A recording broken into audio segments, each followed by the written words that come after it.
नमस्कार. आज आपण कुकरमध्ये गवारची भाजी झटपट कशी तयार करायची ते बघत आहोत. त्यासाठी पाव किलो गवार स्वच्छ धुवून ती पुसून कोरडी करून घेतली. नंतर ती निवडताना तिची पुढील व मागील दोन्ही बाजूची टोकं काढून तिची 2 ते 3 याप्रमाणे तुकडे करून घेतली. तर याच पद्धतीने सर्व गवार मी निवडून घेतली. आता गॅसवर कुकर ठेवून त्यामध्ये 1 मोठा चमचा तेल घातले. तेल गरम झाले की त्यामध्ये पाव चमचा मोहरी, पाव चमचा जिरे आणि सोबतच 6 ते 7 लसूण पाकळ्या अशा ठेचून घातल्या, म्हणजे त्यांचा भाजीला फ्लेवर मस्त येतो. तेलामध्ये घातलेलं जिरं, मोहरी, लसूण बारीक गॅसवर परतून घ्यायचं. नंतर यामध्ये 1 मोठा कांदा बारीक चिरून घातला. मध्यम आचेवर कांदा हा हलकासा नरम होईपर्यंत तेलात परतून घ्यायचा. तर कांदा हा जास्त लालसर करायचा नाही, कारण भाजी ही आपण कुकरमध्ये बनवतोय, त्यामुळे तो व्यवस्थित शिजला जातो.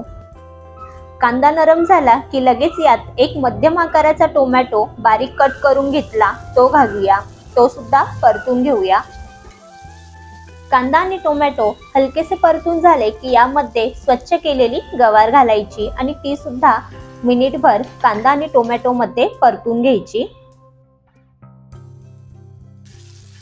गवार सुद्धा हलकीशी परतून झाली की यामध्ये आता मसाले घालायचे आहे. मसाल्यांमध्ये मी फक्त यामध्ये लाल तिखट आणि हळद पावडर घालणार आहे, सोबतच थोडीशी धने पावडर. तर तिखटाचे प्रमाण तुम्ही तुमच्या अंदाजानुसार कमी जास्त करू शकता. तर इथे मी मुलाच्या टिफिनसाठी ही भाजी बनवत आहे, त्यामुळे मी त्यामध्ये तिखट हे कमी घातलेलं आहे. तर घातलेले मसाले भाजीमध्ये व्यवस्थित मिक्स करून घेऊ. मसाले मिक्स केले की यामध्ये 2 चमचे इतके भाजलेल्या शेंगदाण्याचा कूट घालायचा. तर इथे मी गवारची टिफिनसाठी कुकरमध्ये सुकी अशी भाजी बनवत आहे. तसेच यामध्ये बारीक चिरलेली कोथिंबीर घातली. त्याचप्रमाणे चवीनुसार मीठ मिक्स करून घेऊ. आता यामध्ये अर्धा ग्लास इतके पाणी घालून कुकरला झाकण लावून मध्यम आचेवर फक्त एकच शिट्टी करून घ्यायची. सकाळच्या घाई गडबडीमध्ये मुलांच्या टिफिनसाठी किंवा ऑफिससाठी कमी वेळात कुकरमध्ये तुम्ही गवारची किंवा याच पद्धतीने बऱ्याच भाज्या बनवू शकतात. त्यामुळे वेळही वाचतो आणि कमी वेळात भाजी लवकर शिजते. तर बघा, तुम्ही बघू शकाल मस्त अशी चमचमीत गवारची सुकी भाजी तयार झालेली आहे.